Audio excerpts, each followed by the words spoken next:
99.2. Il est 17h.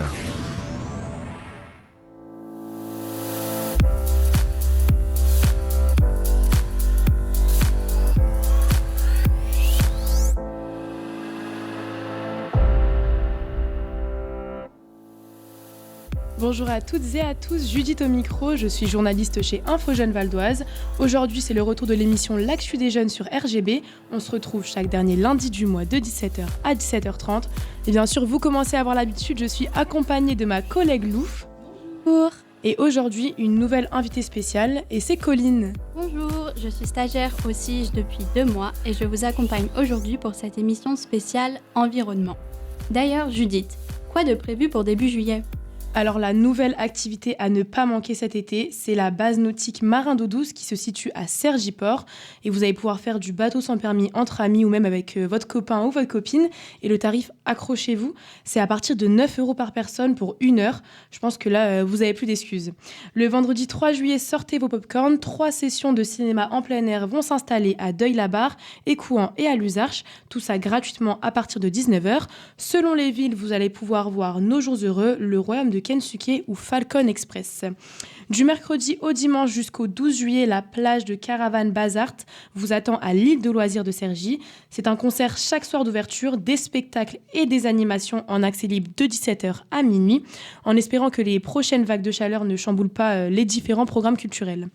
Et enfin, dans le cadre de Cergy en fête, rendez-vous samedi 4 juillet de 15h à 23h dans le parc François Mitterrand pour un après-midi festif et intergénérationnel.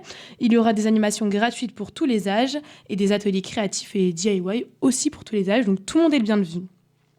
Et d'ailleurs, Colline, quel est le chiffre du jour ? 40, comme près de 40 degrés, la température relevée le mercredi 24 juin en région parisienne. Cette vague de chaleur, on s'en souviendra, comme celle du mois de mai d'ailleurs. La France avait battu des records de chaleur avec des températures parfois 10 à 15 degrés au-dessus des normales de saison. Et justement, comment connaît-on toutes ces informations et qui nous les confirme ? Ces données proviennent de Copernicus. C'est l'Observatoire européen de la Terre et il est chargé de surveiller notamment le climat, les océans, l'atmosphère et les terres.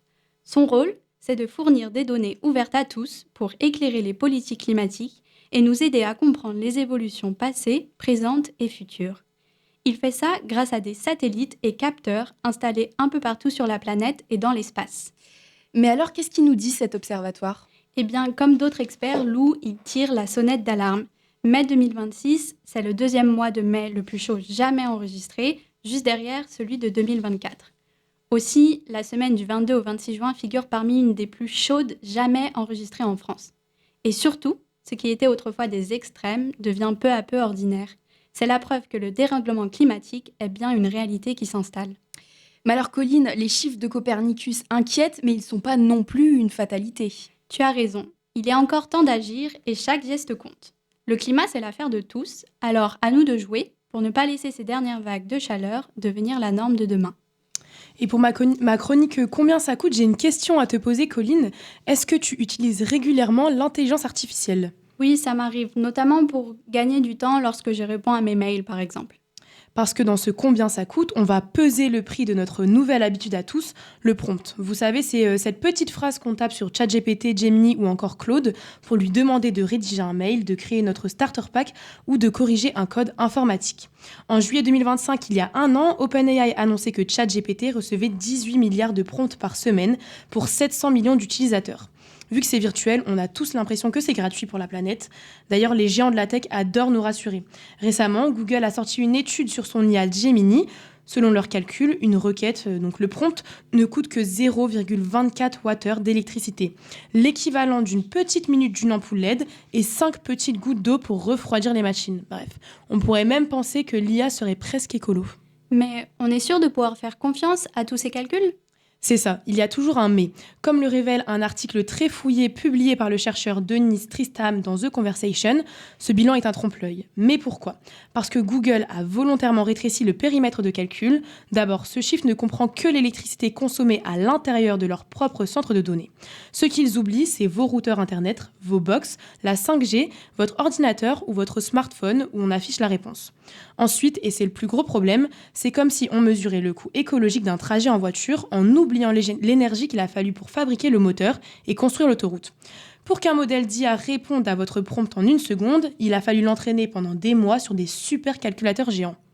Des infrastructures qui exigent des métaux rares qui sont extraits au bout du monde et surtout une énergie colossale. En 2024, Google a consommé pour ses infrastructures de calcul 32 TWh, soit l'équivalent de la production d'électricité annuelle de l'Irlande. Alors, combien ça coûte vraiment ? Alors, à l'unité, un prompt reste léger, mais le piège absolu, c'est ce que les économistes appellent l'effet rebond, parce que c'est facile, rapide et souvent gratuit. On bombarde ces outils de demande, on leur dit même merci ou s'il te plaît, mais en fait, ce sont des petits mots qui déclenchent à chaque fois une nouvelle suite de calculs. Pour faire plus concret, écrire un rapport de 6 pages par jour avec une IA haut de gamme pendant 1 an revient à peser 1 tonne d'équivalent CO2. Et ça, dites-vous que c'est seulement la moitié de tout votre budget carbone annuel pour rester sous les 1,5 degrés de réchauffement climatique. Le résultat, à cause de cette course à l'IA entre les géants de la tech, les émissions de CO2 de Google et de Microsoft ont bondi de plus de 30 à 50% ces dernières années. Et on parle aussi environnement dans la chronique du Centre Europe Direct du Val d'Oise avec ma collègue Lou Suran. Et oui, Colline, puisque l'Union européenne met tout en œuvre pour limiter le risque de feux de forêt cet été en Europe. En fait, la Commission européenne contribue au financement et à la coordination du déploiement d'un nombre record de pompiers, d'aéronefs et d'experts en gestion des situations d'urgence. En fait, très concrètement, 777 pompiers issus de 14 pays européens différents sont prépositionnés de manière stratégique dans des zones à haut risque pendant toute la période de danger. Ça veut dire que ces pompiers sont prêts à être déployés dans n'importe quel pays de l'Union européenne en cas de besoin, notamment lorsque les ressources nationales sont épuisées. Et tout cela s'est rendu possible grâce au mécanisme de protection civile de l'UE, un dispositif dont je vous avais déjà parlé ici au micro d'RGB. Et cette année, c'est le niveau de préparation le plus élevé de l'UE depuis le lancement de ce programme de prépositionnement en 2022. Effectivement, puisque l'Europe fait face à des saisons de feux de forêt de plus en plus fréquentes et intenses. Un exemple, l'UE a connu en 2025 la saison d'incendie de forêt la plus dévastatrice jamais enregistrée, avec plus d'1 million d'hectares brûlés, soit une superficie équivalente à celle de Chypre, d'où l'importance d'anticiper afin de réduire au maximum les conséquences des feux de forêt.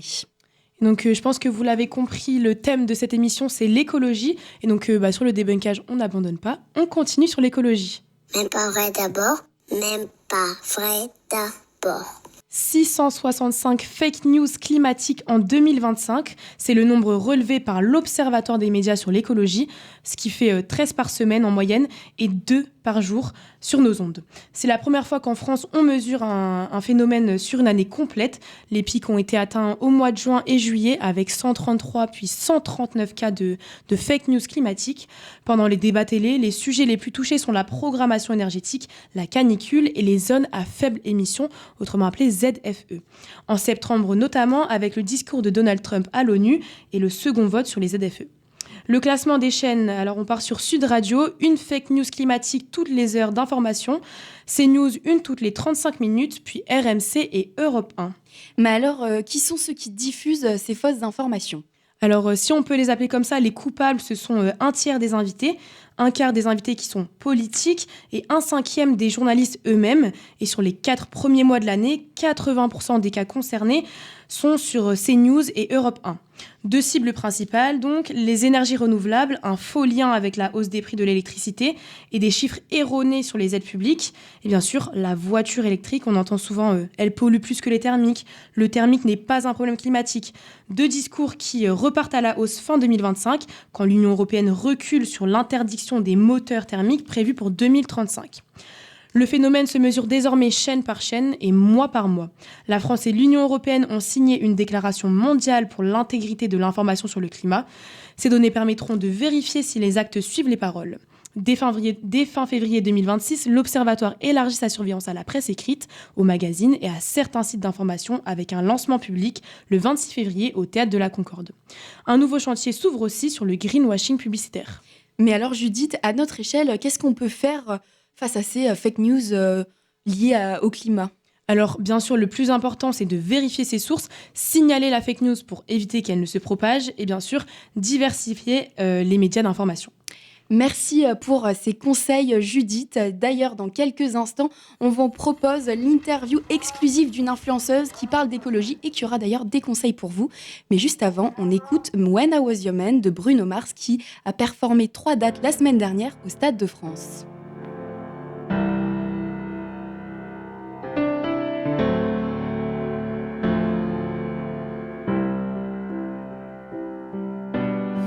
Same bed, but it feels just a little bit bigger now. Our song on the radio, but it don't sound the same. When our friends talk about you, all it does is just tear me down. 'Cause my heart breaks a little when I hear your name. It all just sounds like ooh.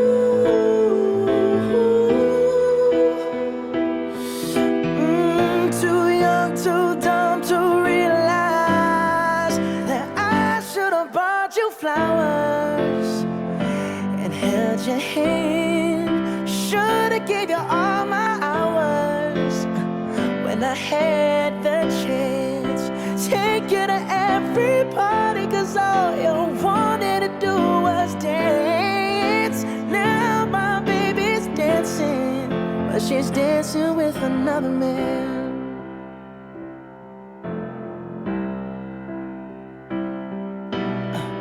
My pride, my ego, my needs and my selfish ways caused a good, strong woman like you to walk out my life.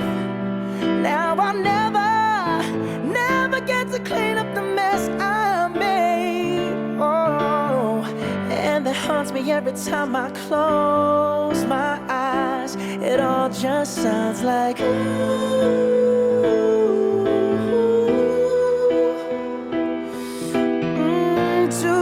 Too dumb to realize that I should have bought you flowers and held your hand.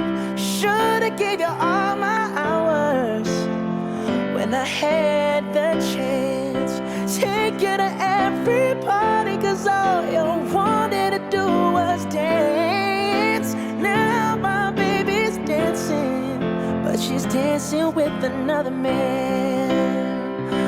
Although it hurts, I'll be the first to say that I was wrong.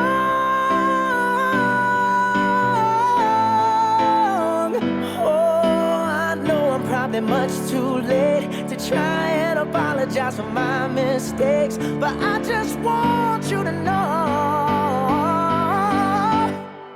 I hope he buys you flowers. I hope he holds your hand, give you all his hours when he has the chance. Take you to every party, 'cause I remember how much you love to dance. Do all the things I should have done when I was your man. Do all the things I should have done when I was your man. RGB 99.2, votre radio locale. Vous êtes sur RGB, il est 17h13 et place à l'interview du jour. Si vous êtes sur les réseaux sociaux, vous l'avez forcément vu passer. Elle s'appelle Daphné BLT, présente sur TikTok, Instagram et YouTube. C'est une influenceuse engagée qui traite tous les angles de l'écologie et on a eu la chance de s'entretenir avec elle. Pour notre émission spéciale environnement, elle nous raconte son parcours, elle nous donne aussi des conseils. C'est tout de suite sur RGB. Je parle d'écologie, je partage ma transition écologique imparfaite sur Insta, sur YouTube et sur TikTok. Ça fait plusieurs années que je fais ça, mais je suis à plein temps depuis 1 an et demi. Du coup, j'aborde énormément de sujets. Ça va passer par la mode éthique, l'alimentation végétale, le transport bas carbone, mais ça peut aussi être la seconde main, l'anti-gaspi, bref, la consommation responsable au global et comment avoir un mode de vie un petit peu plus éco-responsable au quotidien sans que ça soit une contrainte. Et j'essaye de faire ça avec beaucoup d'autodérision, un petit peu d'humour parce que les messages passent toujours mieux. Est-ce qu'on pourrait parler d'une passion pour l'écologie ? Si oui, comment elle est née ? Est-ce que ça s'est fait avec un déclic ? Ma conscience écologique, elle s'est un peu développée au fur et à mesure. Moi, la petite histoire que je raconte toujours, c'est que j'étais en prépa quand j'ai commencé à habiter seule et donc à sortir régulièrement la poubelle toute seule. Et je me suis rendu compte en fait de la quantité de déchets que je jetais. Et c'était l'équivalent de 30 litres par semaine, genre 3 sacs de 10 litres. Majoritairement des emballages, et c'est là que j'ai commencé à prendre conscience du truc et à me dire en fait ça peut pas continuer. Être dans ce truc où je produis des déchets alors que je suis toute seule quoi. Donc moi ça a commencé par là et ensuite si tu veux ma conscience écologique s'est développée. Je me suis dit que c'était là-dessus que j'avais justement une valeur ajoutée auprès des gens qui me suivaient et je me suis dit c'est là justement que je peux apporter de la valeur et sans doute aider un petit peu les gens. Donc j'ai commencé à parler de ça et ouais, c'est devenu un peu une passion au final parce que ça touche à plein d'aspects de ma vie, parce que du coup ça motive un petit peu pas mal d'actions que je peux faire ou justement ne pas faire et qui me permettent de raconter des histoires sur Internet, quoi. Pourquoi avoir choisi les réseaux sociaux comme canal de diffusion ? Ça a toujours été ma came, ce truc de raconter des histoires et en fait, je me suis dit que c'était là que je pouvais avoir sans doute le plus gros impact. C'est comme ça que je l'ai senti venir et je me suis dit, en fait, c'est là où vraiment j'aurai de l'impact sur les gens et là où je vais pouvoir faire quelque chose qui fait du sens pour moi et avoir un impact positif sur les gens qui me suivent parce que on voit un peu tout et n'importe quoi sur les réseaux sociaux et j'avais envie de partager un truc qui me semblait un peu d'utilité publique, quoi. Est-ce que tu as une sorte de pression à devoir être, entre guillemets, exemplaire aux yeux de ta communauté ? Moi, au global, je suis plutôt dans la transparence. Quitte à ce que ça soit pas parfait, je suis plutôt à vouloir quand même transmettre. Parce que c'est ça, le but des réseaux sociaux, c'est avant tout de partager. Moi, j'ai pas pour but d'édulcorer ce que je fais, de tirer la couverture vers moi en disant « Ah là là, regardez, cette année, je n'ai pas pris l'avion, je n'ai pas consommé de viande, etc. » Moi, l'idée, c'est plus de dire en fait, là, je me suis retrouvée, par exemple, face à ce bout de saucisson et c'était grave dur de pas le manger, malgré mes convictions écologiques. Donc, j'essaye de trouver des alternatives et tout. Donc, tu vois, c'est plus quelque chose d'assez naturel. Enfin, en tout cas, j'espère que ça se ressent sur mes réseaux comme un truc très naturel. Et moi, j'ai envie, à travers de mes réseaux, qu'on se dise c'est notre COPS, quoi. Pour parler actu, est-ce qu'il y a un sujet qui te tient à cœur en ce moment dans le monde de l'écologie ? On est dans une période dans l'influence où on a beaucoup de voyages presse, donc on est beaucoup conviés à des événements, à partir en voyage avec des marques, etc. Et là, un des grands sujets du moment, c'est la façon dont je vais me déplacer pour ce genre de trucs, puisque du coup, j'ai fait un contenu là il y a pas longtemps sur la marque Herborian qui a emmené un groupe d'influenceurs aux Seychelles. Pour promouvoir une de leurs gammes et du coup j'ai un peu dénoncé ce truc là en disant en fait ça n'a pas de sens d'envoyer les gens aux Seychelles, enfin ça n'a aucun sens une telle empreinte écologique pour promouvoir 3 crèmes. Et du coup comment tu réagis face à tout ça ? Et j'essaye de montrer qu'en fait on peut faire autrement en partant en train, en allant dans des destinations plus proches, enfin il est tout à fait possible de faire autrement, mais c'est aussi aux influx de se positionner. Et tant que les influx ne le font pas, ça va pas pouvoir aller dans le bon sens. Donc je suis un peu dans ce truc-là. Moi-même, il y a pas longtemps, je suis partie en voyage presse en Italie. Je suis descendue en train, j'ai fait 14 heures de train pour descendre. Et en fait, au retour, j'avais l'anniversaire d'une de mes meilleures copines et du coup j'avais pas d'autre option si je voulais être à l'anniversaire que de prendre un petit vol. J'entends un vol court courrier quand je dis petit vol, du coup entre l'Italie et Bordeaux, mais ça m'a vachement embêtée de le faire. Moi le but c'était vraiment de montrer les ordres de grandeur, tu vois, et à quel point justement un vol comme ça c'est beaucoup plus polluant que le voyage en train, quoi. Et sur tes réseaux sociaux, est-ce que c'est possible d'avoir un petit avant-goût de ce qui va sortir prochainement ? Je pense, traiter dans pas longtemps aussi une série de vidéos spécifiques sur le sujet des PFAS, les polluants éternels qu'on ingère à travers nos modes de cuisson, notamment les poêles en téflon. Donc je pense que je vais faire une série spécifique sur comment est-ce qu'on peut faire cuire des aliments dans des poêles en inox, du coup sans s'intoxiquer. Vu que là, en ce moment, il y a beaucoup d'actu autour de ça, beaucoup de gens se passent à la cuisson en inox, etc. Enfin bref, donc tu vois, ça fait partie un peu des sujets que j'ai envie de traiter et de documenter en ce moment. Comment on fait quand on est engagé dans une cause telle que l'écologie pour être influenceuse aussi à la fois ? C'est un peu particulier quand même d'être créatrice engagée Parce que du coup, c'est même dans le nom. À la base, les créateurs de contenu, c'est pas des gens engagés. C'est des gens qui consomment à la mort, qui te vendent un maximum de trucs et qui sont payés des fortunes pour te vendre ce qu'ils ont à te vendre. Effectivement, c'est pas l'idéal. Maintenant, moi, j'essaye de montrer quand même qu'il y a une autre forme d'influence qui est possible, qu'il est possible de bosser avec des marques engagées et de pouvoir en vivre. Tu vois, moi, je suis à plein temps sur mes réseaux. J'en vis très bien. On n'attend plus qu'on nous vende des trucs sur Amazon, c'est fini ce temps-là. Et on veut quand même de la transparence, de l'authenticité. Et on veut des marques qui prennent des vrais engagements. Dans le monde de l'influence, par rapport à l'écologie, comment les mentalités évoluent ? Est-ce que toi qui côtoies souvent des jeunes et des personnes de ce milieu, tu vois un changement ? Donc effectivement, sur ça, moi, je pense qu'il est possible de faire autrement. Et c'est un truc que je documente pas mal et je suis quand même en transparence. Tu vois, il y a des vlogs là il y a pas longtemps où j'ai dit dans les vidéos, là en ce moment, il y a des marques qui m'ont envoyé des colis sans mon consentement, sans me demander et j'en avais pas besoin, donc ça m'a agacée, etc. Tu vois. Et je pense que c'est que en remettant en question comme ça les pratiques de l'influence qu'on fait avancer le milieu, quoi.